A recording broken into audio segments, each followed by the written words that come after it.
IMF এর আপনারা জানেন যে আমরা ওদের কাছ থেকে যে $3 বিলিয়ন US সহায়তা চেয়েছিলাম, তার বিপরীতে আসলে আমরা ওনাদের সাথে অনেক দিন ধরে কাজ করছি।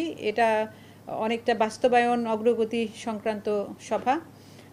এখানে monetary policy, balance of payment, মোট কথা মোটা দাগে সরকারের সকল প্রতিষ্ঠান, যেমন এনবিআর এর টার্গেট কী ছিল, ক্লাইমেট রেজিলিয়েন্স সম্পর্কে টার্গেট কী ছিল, তার সাথে আমাদের সবচেয়ে বড় আপনাদের যেটা খুব কিউরিয়াস বিষয় সেটা হলো কি foreign exchange reserve.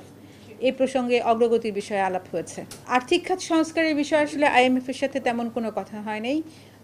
Macro economic স্ট্যাবিলিটির বিষয়ে গভর্নর স্যার ওনাদেরকে অবহিত করেছেন আমাদের কি স্ট্যান্ড আছে এবং আমরা কিভাবে আসলে ম্যাক্রো ইকোনমিক স্ট্যাবিলিটির সাথে সাথে এক্সচেঞ্জ রেট স্ট্যাবিলিটি এটাকে নিশ্চিত করার জন্য কাজ করছি। এই সব বিষয়ে আমাদের তরফ থেকে তাদেরকে অবহিত করা হয়েছে। এক্সচেঞ্জ রেট বিষয়ে আসলে আইএমএফ বারবারই ক্রলিং পেগের বিষয়ে তাদের একটা আপত্তির কথা বলেছে। তারা বলেছে ফরেন এক্সচেঞ্জ রেজিম অর্থাৎ ফ্রি ফ্লোটিং এক্সচেঞ্জ রেটের মতো একটা কিছু তারা বলার চেষ্টা করেছে। তো এখানে আমরা আমাদের অবস্থান তুলে ধরেছি। সার্বিকভাবে যদি আমি বলি যে একেবারে টোটাল সমস্ত বাংলাদেশ ব্যাংকের অগ্রগতি, অর্থাৎ আমি সরকারের এনবিআর এর ইস্যুতে যাচ্ছি না, আমি ক্লাইমেট রেজিলিয়েন্সের বিষয়ে যাচ্ছি না, সার্বিকভাবে monetary policy, balance of payment, international reserve, এগুলো সংক্রান্ত বিষয়ে এক কথায় যদি বলা যায় তাহলে ওনারা বলেছেন যে Bangladesh bank is in right track, Bangladesh bank সঠিক পথে রয়েছে। ইন্টারন্যাশনাল রিজার্ভের ব্যাপারে ওনারা একটা টাকার অঙ্ক আউটকাম ইন্ডিকেটর হিসেবে ঠিক করেছিলেন, সেটা হলো $24 বিলিয়ন। এটা হলো নেট ইন্টারন্যাশনাল রিজার্ভ।